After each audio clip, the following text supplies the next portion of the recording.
दोस्तों, मैं हूं अमित और आप हैं अमित एजुकेशन सेंटर 21 के साथ, है ना।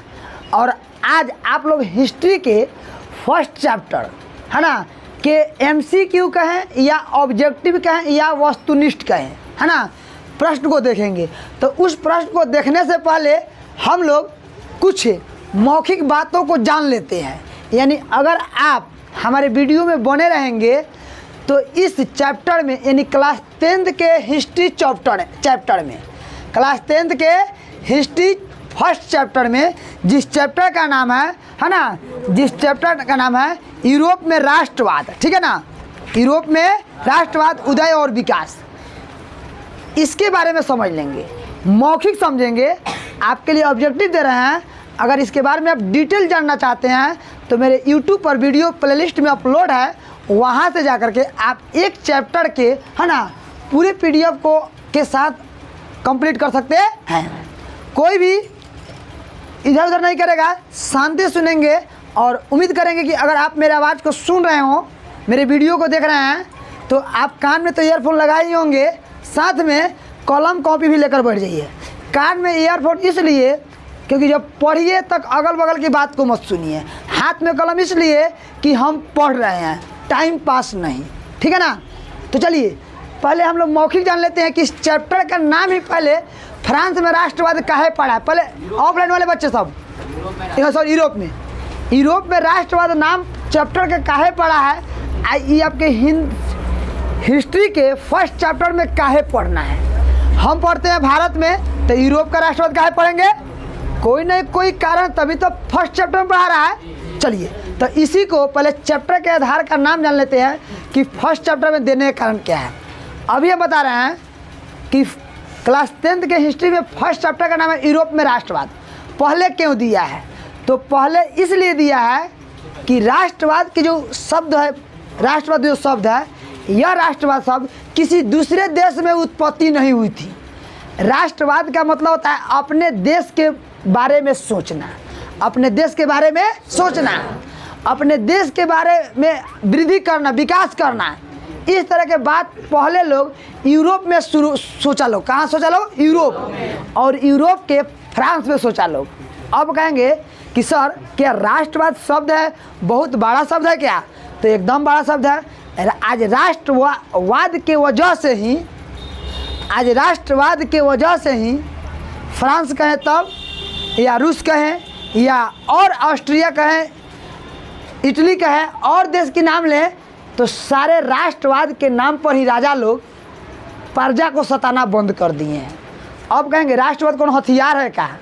देखिए, राष्ट्रवाद ना हथियार है, ना कोई सल्फास का गोली है, ठीक है ना, ना किसी प्रकार का वो मतलब कोई चीज़ है। एक प्रकार का वो संगठन है राष्ट्रवाद। यानी कुछ लोग अपने बारे में सोचने लगेंगे, अपने देश के बारे में सोचने लगेंगे, है ना, और सोच करके विकास करने के लिए आगे बढ़ेंगे। इसी को क्या कहता है? राष्ट्रवाद। ये कब उत्पन्न होता है? तो जब किसी देश का राजा अहंकारी हो जाए, जनता के बातों को नहीं सुने, जनता के बातों को अनसुनी करे, तब उस देश में राष्ट्रवाद की भावना उत्पन्न होता है। अब आप कहेंगे, अब आप इसके आधार पर कहेंगे एक मतलब बाटे कि सबसे पहले फ्रांस में राजा ज़्यादा सतावत रहे। फ्रांस जो दोस्तों बता रहे हैं आपके महादेश हुए, सॉरी, फ्रांस जो देश हुए, और फ्रांस यूरोप महादेश के अंतर्गत आता है। तो यूरोप महादेश के जो फ्रांस है, इसी फ्रांस में सबसे पहले राष्ट्रवाद की भावना पनपी थी। अब क्यों? तो फ्रांस में बुर्बो राजवंश का लुईस 16वां राजा था। वह जनता के बातों को थोड़ा भी ख्याल नहीं रखता था, जो मर्जी सो नियम लागू कर देता था। उनके मन में जो आता था वही करना शुरू कर देता था। जनता कहता था आम, है ना, राजा करते थे इमली। यानी अपने सुख सुविधा में, अपने भोग विलास से जितना खर्चा कर दें, उस सब कुछ उनके लिए सही था। जनता के बात को नहीं देखते थे। इसी पर जनता, वहाँ के जनता, अपने सभी फ्रांस के जनता एक जगह बैठ के, है ना, संगठन बना करके अपने देश के बारे में सोचा। क्या सोचा? कि ये जो राजा है ना, लुईस 16वां, ससुरा बड़ा खतरनाक है। हम लोग की बात को नहीं सुन रहा है, हम लोग वृद्धि विकास नहीं कर रहे हैं, कैसे हम आगे बढ़ेंगे। सारा जनता अपने में सोचा और एकता के साथ एक होकर के, है ना, सारा जनता आवाज़ उठाया।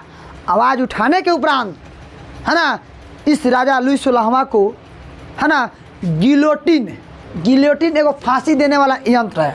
गिलोटिन एगो फांसी देने वाला है यंत्र है।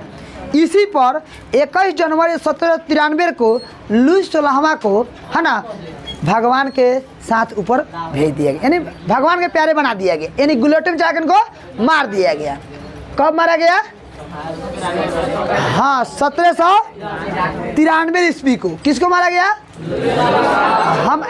हम पहले ऐसे मौखिक इसलिए बता दे रहे हैं क्योंकि जो हम ऑब्जेक्टिव पढ़ाएंगे आपको सारी बातें समझ में आ जाएगी, आप ऑब्जेक्टिव भी सही करेंगे।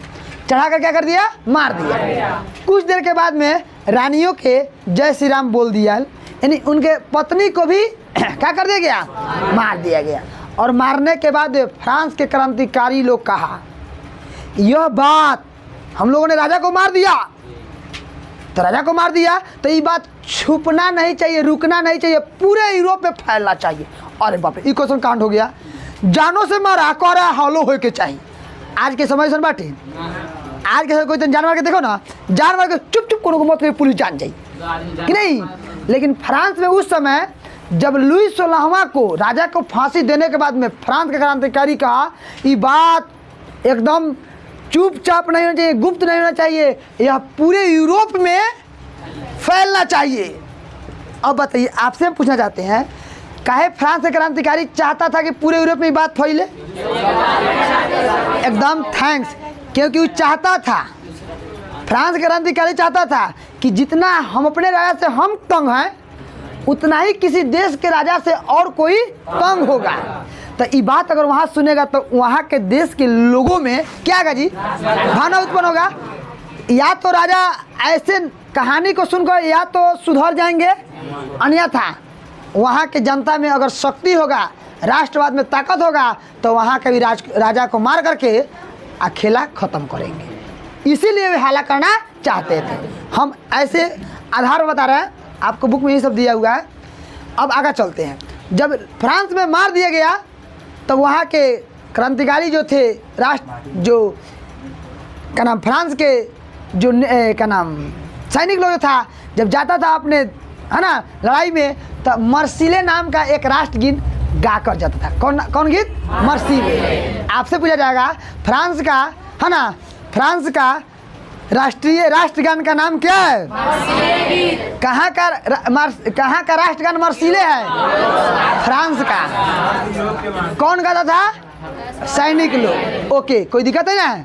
अब आगे चलते हैं। जब फ्रांस में मारे गए तो मारने के बाद में, है ना, अब यहाँ के राजा नेपोलियन बनते। कौन बनते हैं? एकदम नेपोलियन बोनापार्ट। आप जानते हैं 1804 में फ्रांस के गद्दी पर इनको बैठाया गया। नेपोलियन बहुत अच्छे आदमी थे। जब ये गद्दी पर बैठे तो गद्दी पर बैठने के वजह से बहुत देश के ऐसे राजा जो थे, है ना, वो तो खुद संभल गए कि नेपोलियन वहाँ राजा बन गया है। और नेपोलियन फ्रांस का जब सम्राट बना तो वहाँ के लोगों को बहुत अच्छा लगा। वहाँ के लोग उनके राजा बनने से बहुत खुश था। अब इसका मतलब है कि जरूर नेपोलियन कोनो कोनो जनता के लिए अच्छा काम किया होगा। एकदम किया। क्या किया? तो सबसे पहले, है ना, नाप तोल की जो प्रणाली था इसको बदला। नाप तोल करने का मतलब ये था कि लुई 16वां के समय में नाप तोल की कोई सिस्टम नहीं था। कोई 1 किलो को 1.5 किलो कहता था, 1.5 किलो को 1 किलो कहता था, है ना। इस प्रणाली को बदला, यानी लुई 16 नेपोलियन आया तो सबको बराबर किया। यातायात के साधन को सुविधा का ठीक किया, है ना। उसके बाद में शिक्षा व्यवस्था सुधारा, बहुत सारे कार्य किया जो जनता के लिए बहुत प्यारा बन गए। क्या बन गए? प्यारा। नेपोलियन को, एक आदमी को, नेपोलियन को एक देश हरा ही नहीं सकता था। नेपोलियन को एक देश हरा ही नहीं सकता था, है ना। नेपोलियन से बहुत सारे देश के लोग डर गए, जिसकी वजह से, है ना, वियना में, और वियना दोस्तों ऑस्ट्रिया की राजधानी है। वियना ऑस्ट्रिया की राजधानी। वियना में एक सम्मेलन किया गया। सम्मेलन का मतलब बैठ के बात विचार। ओमे 4 गो देश भाग लेलक, रूस, प्रसा, ब्रिटेन, ऑस्ट्रिया। 4 गो देश बैठ के आ बतियलक, है ना। कहलक कि बाप रे बाप, रूस कह रहा था कि हम अकेले नेपोलियन से ना लड़म तो हारिए जाए। प्रसा भी यही कह रहा था, ब्रिटेन भी यही कह रहा था, सारा यही कह रहा था। तो कहलक तू जब अकेले ना लड़बे तो संगे मिलके लड़बे नू। तो साथे मिल गया, यही से हो गया कथी, कांग्रेस सम्मेलन। कथी हुआ, सम्मेलन। चारू एक ला मिल गया तो सम्मेलन कथी हुआ, आई कहाँ भेल, यही से का नाम वियना सम्मेलन पड़ गया। क्या पड़ गया, और चारों देश मिल के एकरा नेपोलियन को 1815 ईस्वी में वाटरलू युद्ध में, वाटरलू अब तोरा याद क्यों रही, तो वाटर याद रही, वाटर में पानी हो के लू मतलब लू मार दी, जरा प्यास लगी लू मारी। अगर तोरा प्यास पानी में लू ना मारी आ लू मार दे कथी जेबा, मर जेबा। तो नेपोलियन को लू मार दिलक तो नेपोलियन मर गलन। इसे याद रखेंगे, वाटरलू में नेपोलियन मर गलन। तो वाटरलू युद्ध में 1815 में निर्णायक हार हुई। निर्णायक हार का मतलब होता है कि ऐसा हार नेपोलियन कभी भी नहीं हारा था, इस तरह का हार हुआ। कब हुआ जी, 1800। कहाँ हार हुआ, हार होने के बाद में नेपोलियन को बंदी बना लिया गया और नेपोलियन कहा गया तू अंदर अब रहो, तुमको बाहर जाने की जरूरत नहीं है। कहा कि तू जो बाहर जाएगा तो फिर जाकर कोनो खूनखार काम कर देगा, आ खूनखार काम कर देगा तो हम चारों देश के राजा जो है ना, हम लोग ये नहीं चाहते कि जनता खुश रहे। लेकिन सूरत तू नेपोलियन है, तू जनता खुश रखेगा। हो सकता कहीं हमारे राज्य में चले जा, तू कहीं जनता को अपना प्रेमी बना लिया, खुश कर लिया, तोरे को सब वोट देगा, तोरे का मान लेगा, हम कहाँ ओल छिलेंगे। तो कहा सोच रहा तू जेले में रह। नेपोलियन के जेले में ठूस दिया कि तू जेले में रह। और इस सम्मेलन का अध्यक्षता, सम्मेलन का अध्यक्ष पता वगैरह बनावल गया, मेटरनिक के बनावल गया। अब तो के समझ में आते मेटरनिक कौन है, फ्रांस का है, ऑस्ट्रिया का चांसलर। आपको पता होगा मेटरनिक नाम सुनते हमारे पारा गर्म हो जाले। हमारा नहीं, मतलब एक बात बोले ऐसे ही बोल दी है, मतलब मेरे कहने का मतलब ये होता है कि मेटरनिक है तो तोनियो पारा मतलब हाई हो जाए। हाई होने का मतलब होता है कि एकदम खतरनाक था, ये नहीं चाहता था कहीं राष्ट्रवाद की भावना उत्पन्न हो, इसीलिए बात को मैंने बोला है, ठीक है ना। अब ध्यान देंगे यहाँ पे कि क्या होता है, मेटरनिक को इसका बनाया गया, क्या बनाया गया, चांसलर अध्यक्ष। यानी कहा जाएगा वियना कांग्रेस का अध्यक्ष कौन थे, वियना कांग्रेस कहाँ हुआ था, वियना में। वियना कहाँ की राजधानी है, नेपोलियन की हार कब हुई, किस युद्ध में, हाँ कितने देश मिलकर हराया, अकेले कहना रहा ऐसा, थैंक्स, बहुत अच्छा। और इसका अध्यक्षता मेटरनिक किया, क्योंकि मेटरनिक को सबसे ज़्यादा डर रहता था कथी से, राष्ट्रवाद से। वो खाली चारों ओर कान लगे सुनता था, कोनो 4 गोड़ा एक लन तो नहीं बोलती यार, जहाँ 4 गोड़ा एक लन होता था इसको डर होता था कहीं ये सब एकता ना कहीं बना ले। यानी हम ये बात कह सकते हैं मेटरनिक जो था वह राष्ट्रवाद का घोर विरोधी था। वो नहीं चाहता था कि राष्ट्रवाद की भावना उत्पन्न हो। तो कह सकते हैं ना मेटरनिक राष्ट्रवाद का प्यारा था कि विरोधी था, वो चाहता था, नहीं चाहता था, है ना। आगे चलते हैं। जब यहाँ पे नेपोलियन की शासन समाप्त कर दी जाती है, नेपोलियन का शासन उस सम्राट का बना 4, शासन कब समाप्त हुआ, 15। अब 1815 के बाद में यहाँ का शासक, ऑस्ट्रिया का शासक अब बन जाता है मेटरनिक। कौन बता है, मेटरनिक। मेटरनिक बनने की वजह से यह राजकाज किया, और राजकाज तो करबे किया, साथ में ये चाहता था कि जितना काम नेपोलियन फ्रांस में किया है वो काम ना हो के जौन पुरानका व्यवस्था रहे वह व्यवस्था लागू। तो वो पुरानका व्यवस्था का फिर से लागू करने को इतिहास के भाषा में रूढ़िवादी पुनर्स्थापना कहा जाता है। क्या कहता है, रूढ़िवादी पुनर्स्थापना। रूढ़िवादी पुनर्स्थापना कहा जाता है। ये कौन चाहता था करने के लिए, मेटरनिक। मेटरनिक कैसा व्यवस्था चाहता था, कैसा, हाँ मेटरनिक चाहता था कि यहाँ पे कैसा मतलब व्यवस्था हो, तो जो लुईस 16वां के समय व्यवस्था था वही व्यवस्था हो, नेपोलियन वाली व्यवस्था नहीं है। तो वही कहा नेपोलियन कहा है ना कि हमारे पास जो पुरातन शक्ति है, पुरातन जो यहाँ का व्यवस्था है वही लागू रहे, नई व्यवस्था क्या की जाए, समाप्त की जाए। यह कौन कहा? नेपोलियन। अंत में नेपोलियन ने मेटरनिक ने अपने राज्य काज में इतना मतलब अत्याचार किया, चारों ओर सेंसरशिप लगा दिया है ना, जासूस लगा दिया। जासूस इसलिए कि तनी जाके देख तो कौन कथी बचिए था हमारे बारे में, इस तरह के स्कूल कॉलेजों में भी लगा दिया। यहाँ तक कि नाटक होता तो उस पर भी सेंसरशिप। सेंसरशिप कहने का मतलब होता है कि आप क्या पढ़ा रहे हैं, क्या कर रहे हैं, इसकी सूचना मेरे पास पहुँच जाएगा, यही सेंसरशिप क्या कहलाता है। इस तरह का व्यवस्था किया और इस व्यवस्था के दौरान इतना कुछ करने के बाद में भी नेपोलियन मेटरनिक है ना इस राष्ट्रवाद भावना को नहीं रोक सका। और एक समय ऐसा आया कि यह पूरा भयंकर रूप से आंदोलन हुआ। उस आंदोलन में मेटरनिक डर गया और 1848 में अपना गद्दी छोड़ के बेचारा लंदन चला गया। आपसे पूछा जाएगा मेटरनिक कहाँ गया, कब गया? 1848 में। तो इतना हम जितना पढ़ा दिए उतना ही का ऑब्जेक्टिव लेकर आए। अब आप लोग ऑब्जेक्टिव मारेंगे है ना, सब्जेक्टिव भी मिलेगा, कोई दिक्कत नहीं है। चलिए सबको कॉपी कलम लेकर बैठ जाएंगे, कॉपी कलम लेकर बैठ जाएंगे। चलिए शुरू कर किया जाता है। पहले का क्वेश्चन ध्यान देंगे। सर्वप्रथम राष्ट्रवाद शब्द की उत्पत्ति किस महादेश, महादेश दोस्तों कह रहा है महादेश, तब पहले बात समझेंगे। अगर ऑप्शन में दिया रहा है एशिया, यूरोप, फ्रांस भी दिया रहा है, यूरोप और फ्रांस दोनों दिया रहा है, तो अगर क्वेश्चन में महादेश है तो यूरोप मारेंगे, कभी मारेंगे तो महादेश है ना, तो आंसर क्या हो जाएगा? B, right answer. कोई दिक्कत है ना? हाँ बी। अगला क्वेश्चन ध्यान सुनेंगे,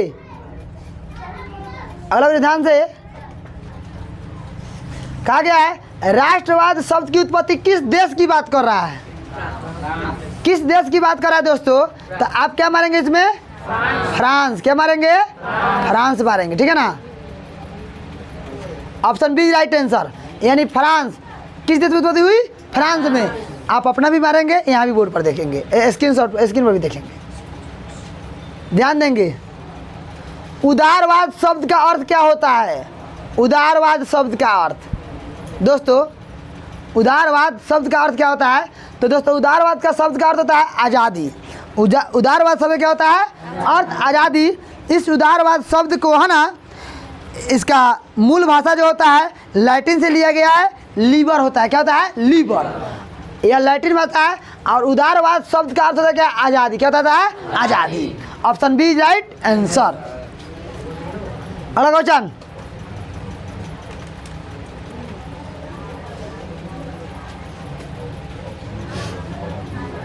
दोस्तों ध्यान देंगे।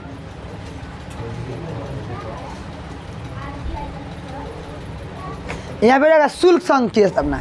दोस्तों यहाँ पे रहेगा शुल्क संघ की स्थापना। जो टाइपिंग कर दिया है वो गलती कर दिया है, बना लेंगे एगो शुल्क संघ की स्थापना। शुल्क संघ की स्थापना किसने किया था? ऑप्शन सुनेंगे, जेल्बराइन, रूमानीवाद, वियना कांग्रेस, सभी। तो दोस्तों क्या हो जाएगा? जेल्बराइन। क्या हो जाएगा? Option A right answer. अगले क्वेश्चन की ओर चलते हैं, ध्यान से सुनेंगे। नेपोलियन बोनापार्ट कब फ्रांस का सम्राट बना? नेपोलियन बोनापार्ट कब फ्रांस का सम्राट बना? 1704 है ना, 1799, 1900, 1804। आप लोग अपने को भी करेंगे। ऑप्शन डी राइट आंसर, यानी हो जाएगा 1804। 1804 में यह क्या बना? हाँ, सम्राट बना। अगला क्वेश्चन, रूढ़िवादी पुनर्स्थापना का उद्देश्य क्या होता है? सारे ऑप्शन को सुनेंगे। क्वेश्चन फिर से, रूढ़िवादी पुनर्स्थापना का उद्देश्य क्या होता है? सुनेंगे कुछ ऑप्शन। पुराने विधि व्यवस्था को समाप्त करना, पुराने विधि व्यवस्था को लागू करना, नई विधि व्यवस्था को लागू करना, तथा आने वाले विधि व्यवस्था को लागू करना, यानी पुराने विधि व्यवस्था को। Option B right answer. लिखो ना। अगला क्वेश्चन, अगला। आप चलिए बाबूजी, आप तुम बताओ। रूढ़िवादी पुनर्स्थापना गठन कौन करना चाहता था? ऑप्शन सुने, क्वेश्चन सुनेंगे। रूढ़िवादी पुनर्स्थापना गठन कौन करना चाहता था? ऑप्शन सुनेंगे। नेपोलियन, मेटरनिक बड़ा याद रहा था, मेटरनिक, लुइस 14वां, रूस का जार। मेटरनिक कौन हो जाएगा? Option B right answer.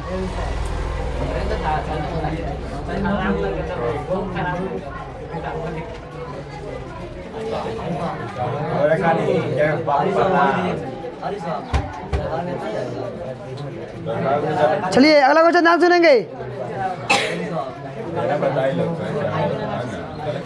अरे सुनो, कहा गया वियना कहाँ की राजधानी है? वियना कहाँ की राजधानी है? ऑस्ट्रिया, रूस, फ्रांस, जापान। ऑस्ट्रेलिया मत कहो, ऑस्ट्रिया होता है। क्या होता है? Option A right answer, Austria. हाँ बोलिए। हाँ सर, आ गए, 1 मिनट। अगला क्वेश्चन, वियना सम्मेलन में कितने देश भाग लिए थे? वियना, रूस, फ्रांस, ब्रिटेन, ऑस्ट्रिया, सभी। Okay, thanks. अगला क्वेश्चन, सॉरी यहाँ पे वियना को पियाना लिखा गया है। वियना कांग्रेस का अध्यक्ष कौन था? मेटरनिक, नेपोलियन, कार्ल मार्क्स, इनमें सभी। Option A right answer. कोई दिक्कत है ना? अगला क्वेश्चन, चलिए। यूरोपीय कंसर्ट की स्थापना किसके द्वारा की गई? वियना कांग्रेस, मेटरनिक व्यवस्था, यंग इंडिया, चार्ल्स दशम। यूरोपीय कंसर्ट की स्थापना किसके द्वारा की गई? तो दोस्तों वियना कांग्रेस के द्वारा। वही में 5 गो है ना शक्ति की बात की गई थी, है ना। अगला क्वेश्चन,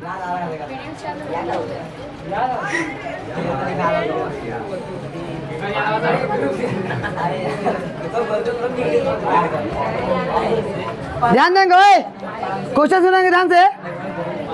शासन करो, कोई परिवर्तन नहीं होने दो, यह विचार किसका था? ऑप्शन मेटरनिक, कार्ल मार्क्स, है ना, हिटलर, पोलिगेनक। तो option A is right answer. यानी मेटरनिक कहता था ना, मेटरनिक कहता था कि शासन करो लेकिन कोई परिवर्तन नहीं होने दो। यह मेटरनिक के विचार है। किसका विचार है? Metternich. Option A right answer. अगला क्वेश्चन, प्रजातंत्रात्मक व्यवस्था को कुचलना, प्रजातंत्रात्मक व्यवस्था को कुचलना, पुरातन व्यवस्था को लागू करना, लागू करने को क्या कहा जाता है? फ्रांस की व्यवस्था, यूरोप की व्यवस्था, मेटरनिक की व्यवस्था, छात्र दशम की व्यवस्था। Option C right answer. अगला, मेटरनिक व्यवस्था काल क्या है? यानी मेटरनिक का समय कब से कब है? 1815 से 1830, 1915 से 1930, 1815 से 1948, सॉरी 1815 से 1848। ऑप्शन डी में 1915 से 1948। तो ऑप्शन सी राइट आंसर, 1815 से 1848। अगला, सभी राज्यों में पुस्तक, नाटक, गीतों पर सेंसर कौन लागू किया था? हाँ, तो Metternich. Option A right answer. 16 number question, Mazzini किस संगठन की स्थापना किया था? आप लोग सुनेंगे। यंग इंडिया, यंग इटली, यूरोपीय कंसर्ट, वियना संधि। हाँ, तो sorry option B right answer, young Italy या यंग यूरोप। यंग इटली है या यंग यूरोप? तो यंग यूरोप नहीं ना है, तो option B right answer, young Italy. क्या कोई दिक्कत नहीं, क्योंकि इटली यूरोप में पड़ता है। अगला क्वेश्चन, किसने कहा हमारी सामाजिक व्यवस्था सबसे खतरनाक दुश्मन है? ऐसा कौन कहा? मेटरनिक। किसको कहा था? मेजनी को। तो ऑप्शन है कौन?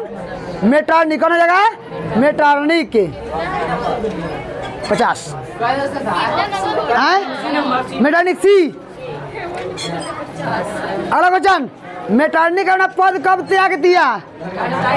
1948, 1940 है ना, 1960 और 1963। ऑप्शन इसमें नहीं है, इसमें एगो ई ऑप्शन लिख लेंगे 1848 अपना पद त्याग दिया।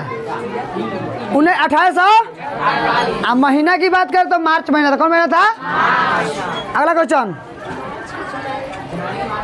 मार्च था। मेटरनिक ऑस्ट्रिया छोड़कर कहाँ भाग गया? दिल्ली, लंदन, अमेरिका, रूस। Thanks, option B right answer. France में किस वंश का शासन था? नंद वंश, लोधी वंश, बुर्बो वंश, सभी। फ्रांस में किस वंश का शासन था? लोधी वंश, नंद वंश, बुर्बो वंश। Option C right answer. Louis 16वां की मृत्यु कब हुई? 1793, 1799, 1796, 1746, 1700। Option A right answer. चलिए, लुई 16वां कैसे मारा गया?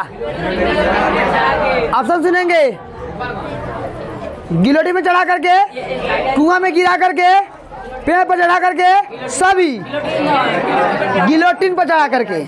Option A is thanks. Marseille कहाँ का राष्ट्रगान है?